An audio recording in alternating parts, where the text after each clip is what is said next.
Sir yes please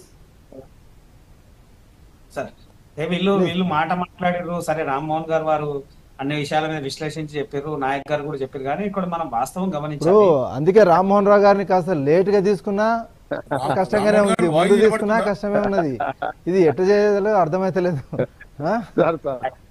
అయితే ఇక్కడ మనము ఒకటి మనం పూర్తిగా అబ్జర్వ్ చేస్తే ప్లీజ్ నిజంగా కూడా అక్కడ జరిగినటువంటి విషయాన్ని కలెక్టర్ ఒక సానుభూతి అనేటువంటి అంశం అనుకుందామా, లేకుంటే లా అండ్ ఆర్డర్ వ్యవస్థ ఎట్లనో గాడి తప్పుతుంది అనుకున్నామా, లేకుంటే ఆయన పెద్దరికమో గానీ కొంత ఆయన సూక్ష్మంగా ఆలోచించి ఒక మాట అన్నాడు. ఏమని? నా మీద దాడి జరగలేదు అన్నాడు. కానీ జరిగిన సంఘటన జరగలేదు అంటలేడు, నా మీద దాడి జరగలేదు అంటుడు.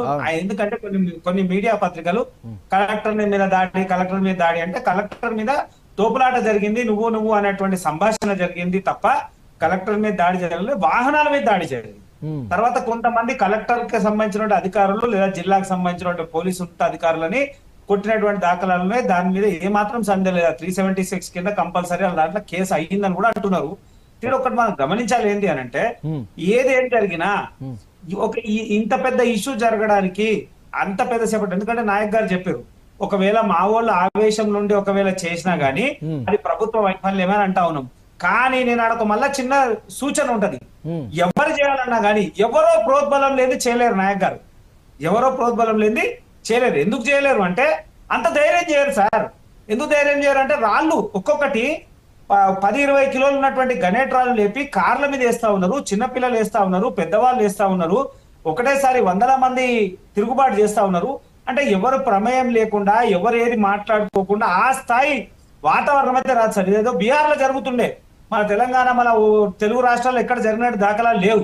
ఆ బీహార్ అటువంటి ప్రాంతాలలో అధికారులు కానీ పోలీసు వాళ్ళు పోవాలన్నా కానీ భయపడేటువంటి ప్రాంతాలు ఉంటుండే.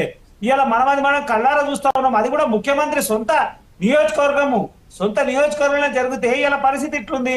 నేను ఏమంటున్నా, వెంటనే ఎవరెవరైతే దాడికి పాల్గొన్నారు మళ్ళీ దాంట్లో రైతుల ముసుకోమద్దు. మళ్ళీ కేటీఆర్ ఏమంటుండు, అర్ధరాత్రి పోయి రైతులను అరెస్ట్ చేసిరు. తప్పు రైతులు చేసినా తప్పే, ఎవరు చేసినా తప్పే.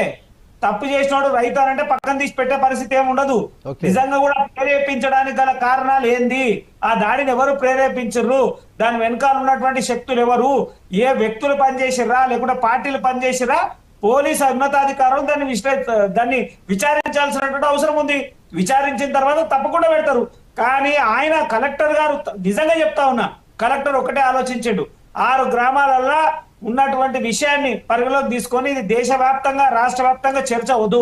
నిజంగా కూడా ఒక కలెక్టర్ అన్నాడు అనుకోండి, నా మీద దాడి జరిగిందంటే ఈ రాష్ట్ర పరిస్థితి ఏమైతుంది, రాష్ట్రం ఉన్నటువంటి పరిస్థితి ఏమైతుంది, దేశవ్యాప్తంగా చర్చ అవుతుంది. ఇది దేశవ్యాప్తంగా బ్యూరోక్రాట్స్ అంతా ఒకటైతారు, బ్యూరోక్రాట్స్ వల్ల భయమైనటువంటి ఇది వస్తా ఉంటది. కాబట్టి అదంతా రావద్దు, దీనికి అంత అవసరం లేదు. ఏదో జరిగింది కొంతమంది మాత్రమే జరిగింది. ఆయన పెద్ద మనసుతో కొంచెం ఆలోచన ఉన్నటువంటి వ్యక్తి కలెక్టర్ కాబట్టి ప్రజల్ని ఏమి చేయొద్దు, నా మీద దాడి జరగలేదు, జరిగిన చెప్పింది ఇక్కడ. శివకుమార్ గారు, ఇదంతా